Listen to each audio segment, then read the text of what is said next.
A common question that I get is, Ivan, I have been watching your videos and I realize I've been singing with all these bad habits and sometimes my voice even feels a bit raw. Am I hurting my voice? And most importantly, am I causing vocal damage? And I know for some of us, this actually gets to the point where it prevents us from even practicing. We get so paralyzed by this fear. And so let's tackle this question today and hopefully I can put you more at ease. Real quick, for those of you who don't know me, my name is Ivan. I'm a voice teacher who works with students from all around the world over Zoom. And really on this channel, my goal is to make learning how to sing as simple and as easy as possible. So if that is up your lane, consider subscribing wherever you're joining me from. If you're interested in working with me or you're interested in some of my self-study programs, links are down in the description below. If you want to inspire our next episode, then let me know down in the comments below what you want me to talk about next. So let's start here. You're going to be okay. Because if you're worried about vocal damage, it's pretty unlikely. Generally, I find for vocal damage to happen, there needs to be two things in place. The first one is you're challenging outside of your boundary, outside of your technique. So for example, when you're singing higher in your range than you're capable of, and so you push a lot of air, you push a lot of volume to get there.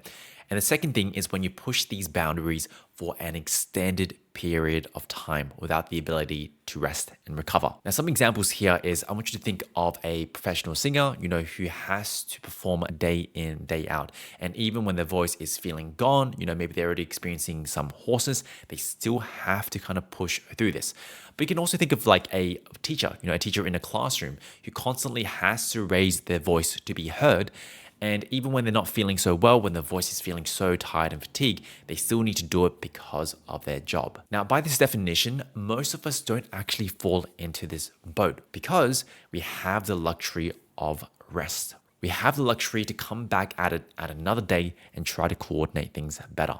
Now, that being said, vocal damage is always a possibility, so it never hurts to check in with a doctor. But from my personal experience and the experience of some of my students, usually vocal damage isn't the case. Usually it's just a bit of inflammation. So if you're worried about vocal damage, rest assured your voice is way more resilient than you think. Okay, so we've established that you're probably not hurting your voice. So what are some things that you can focus on? What are some things that you can do instead? Now, the first one here is I want you to just take a deep breath and relax and be patient, because chances are, even if you understood what correct technique is right now, it still takes time for your brain, it still takes time for your voice, it still takes time for it to build those correct habits and unlearn some of the bad.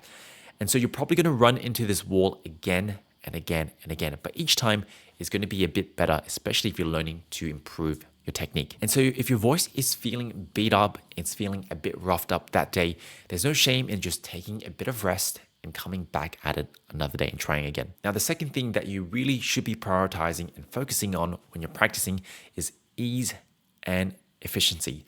Because I find that with so many singers, when they go and practice, they're so consumed by what notes can I hit, which ones can I belt out, how strong can I make it, how cool this kind of thing is.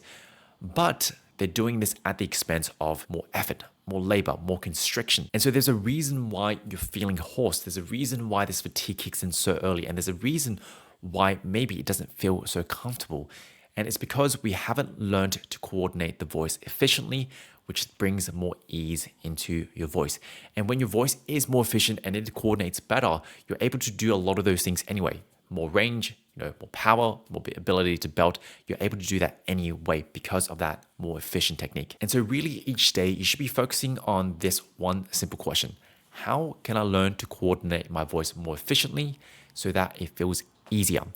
And what this might mean is just going to very, very simple scales and just focusing on the fundamentals. Fundamentals that I've talked about many, many, many times on this podcast, how to just stretch those vocal folds and just do that without any interruptions. Focusing on these fundamentals are going to get your voice much, much further than, focusing on the belts, focusing on the vibratos, the runs, doing all these kind of fancy things when your fundamentals aren't there. Anyway, that is all. If you found this episode useful, please leave a 5-star review. It really, really helps this podcast get out there and reach more people.